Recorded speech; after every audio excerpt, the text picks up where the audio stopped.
Hi everyone, welcome to part 2 of painting techniques. So we're going to be continuing with a technique called wet and dry, and then we're going to work on wet and wet. And they're both really good fun. So for wet and dry, I've selected a color and I've painted all over kind of like flatly, and I've left it to dry, and I'm coming back to it now, and I'm just going to pick any color, and I'm going to work with green because green and oranges work pretty well together. And what I gotta do is that I have to make sure that I'm working with very wet paint. Yeah? That means that I'm adding loads of water to my paint. So I'm gonna start with a dark.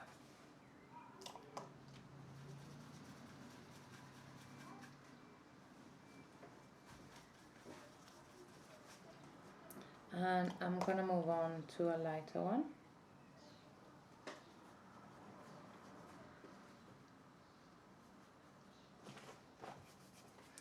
So I can just grab now another paintbrush and just move the paint around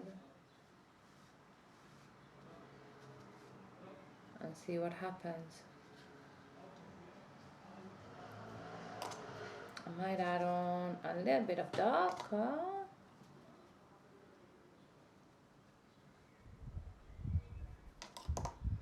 So the important thing for this technique is that you're making it super mega watery.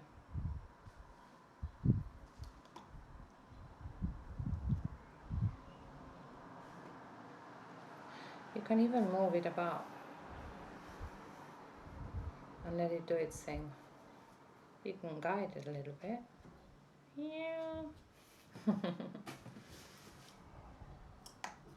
So you can get marbled effects. Now with this one you don't have a lot of control, and that can be a really good thing. It can be quite fun to not have a lot of control while you're painting.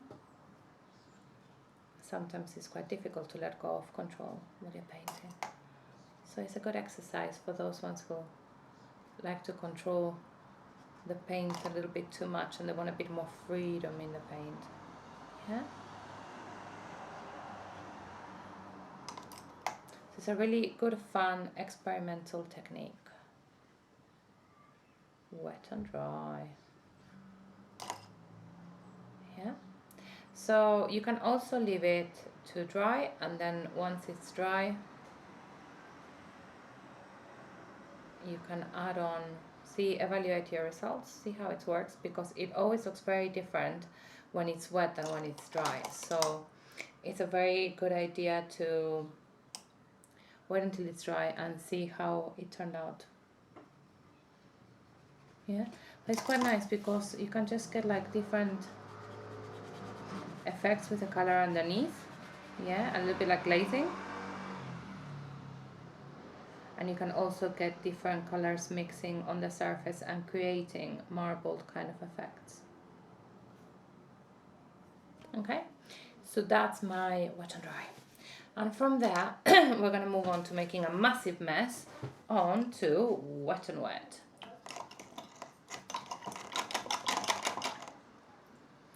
So for wet and wet, I need to, first of all, put a very wet layer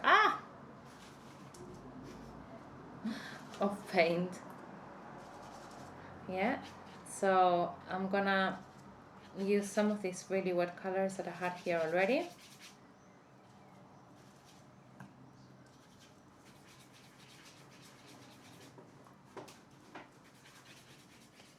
And I'm gonna apply the paint in a very wet way.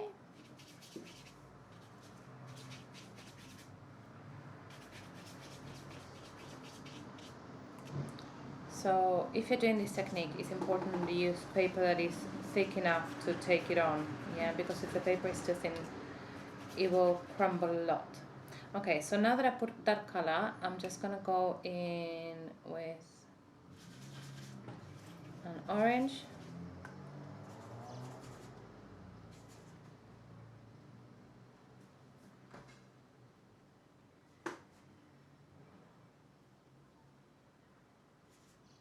But you can use any color that you like. So it gives you that very kind of like experimental, drippy, out of control, bloomy kind of effect. Yeah.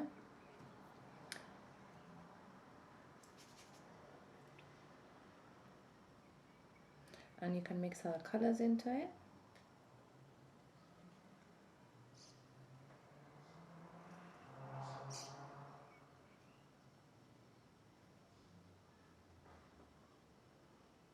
And what I love about acrylic is that it's such a versatile paint. You can really get so many different techniques, and you can get so many different effects just by applying the paint thickly, thinly. I mean, with oil it's pretty much the same, but you don't need to wait as long for paint to dry. Yeah, just applying white. Oh, bit of purple.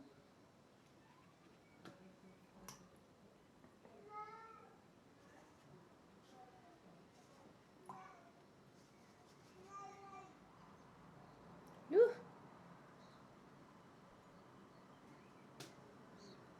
So again, this is a great technique to experiment with.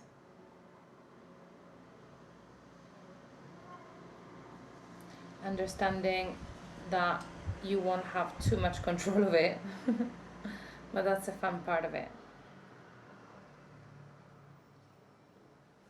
And again, you're gonna have to wait for it to dry to really see how it turns out. So that's a surprise element to it.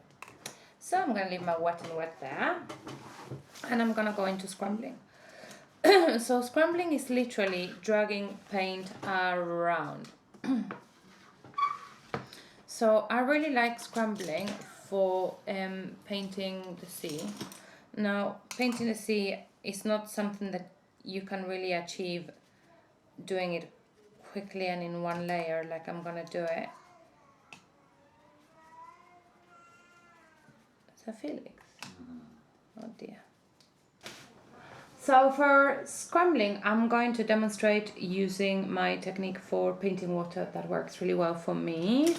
As I was telling you before, it's not gonna work marvels in being done too quickly, but hey, you get it. So basically what you do, I'm gonna start with a small one, and I'm gonna start from the center and drawing kind of like very small set shapes, and I'm going one way and then the other.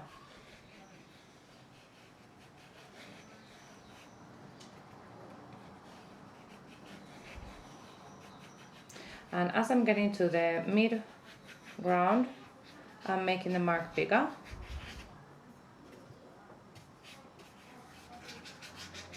And all I'm doing is dragging paint around, and that's what scrambling is. Yeah, just literally dragging it from one way into the other. And as I'm getting to the bottom, I'm gonna make the mark really big. And it's kind of erratic. Yeah. So I've got my darks. I'm gonna add on a little bit of dark so I don't lose depth. Again, for scrambling, you want a brush that is quite bristly, that is not super soft and in good condition. You don't want your best brush to do this technique, yeah? Okay, so I'm on my first layer. Second layer, I grab a lighter tone, lighter value, and I am going on top of it without completely covering it, and covering a little bit of the white where I haven't been in the white with a lighter one.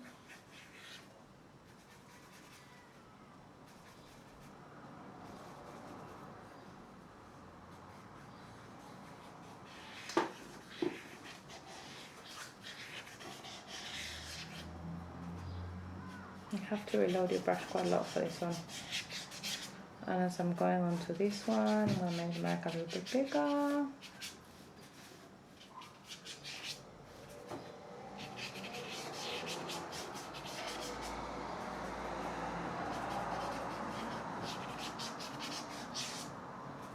And that just a change of the size of the mark is what gives you depth and the illusion of distance, yeah?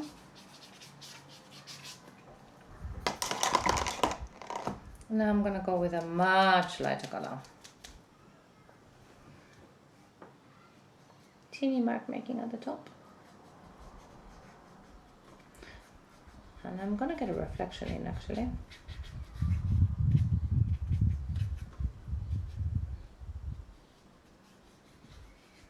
So I'm doing the same thing. Oh, this one is working quite well actually, the white of the paper.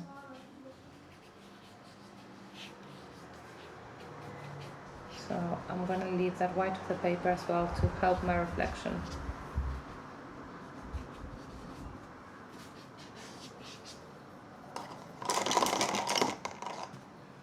And I'm gonna add a tiny touch of green. Good idea or bad idea?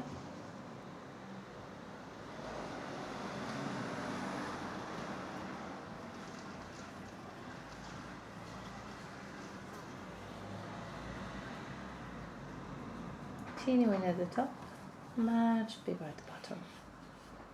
Okay, last layer guys. Obviously you will do this slowly, take your time. Watch what happens to the paint because painting is a slow game. It's better if you take your time.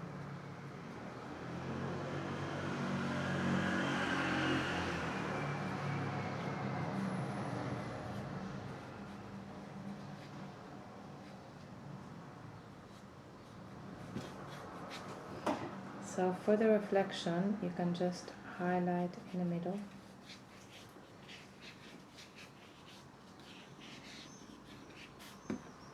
And get the mark making to become so much bigger at the bottom. Okay. So that's Scrambling.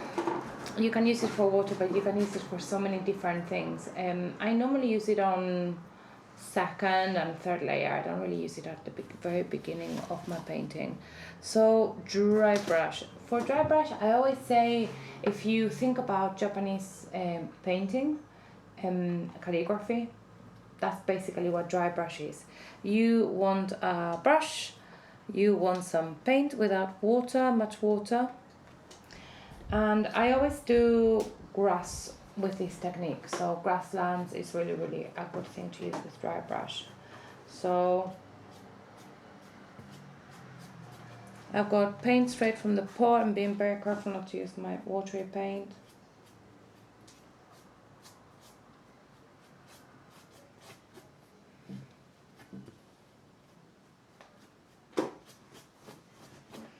Yeah, so it's all about the quality of the surface and how it's affected by the dryness. Okay, and then I'm gonna go with my second color. So I always work on 2 tones at least, or 3 tones, yeah? So to this one I'm gonna go with a lighter.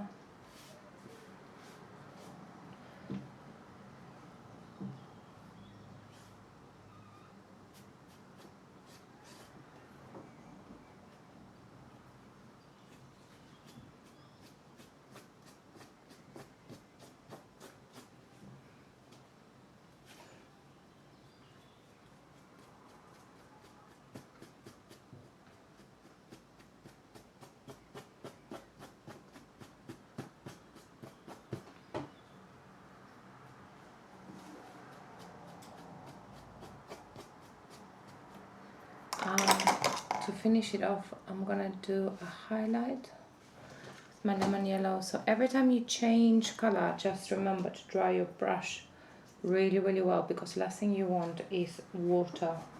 You will kill this technique completely. And with that, you can just go and do the highlight.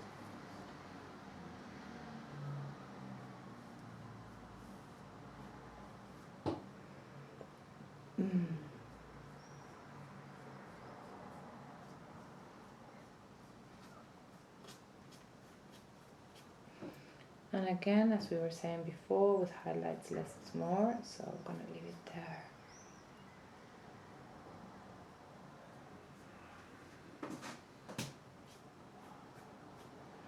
Okay, so I think the last one that I wanted to show you was a 3 blend tone,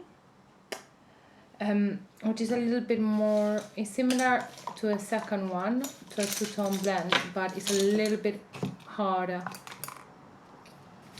So I'm gonna do it with these colors that I've already got in my palette. I'm just gonna mix a little bit more.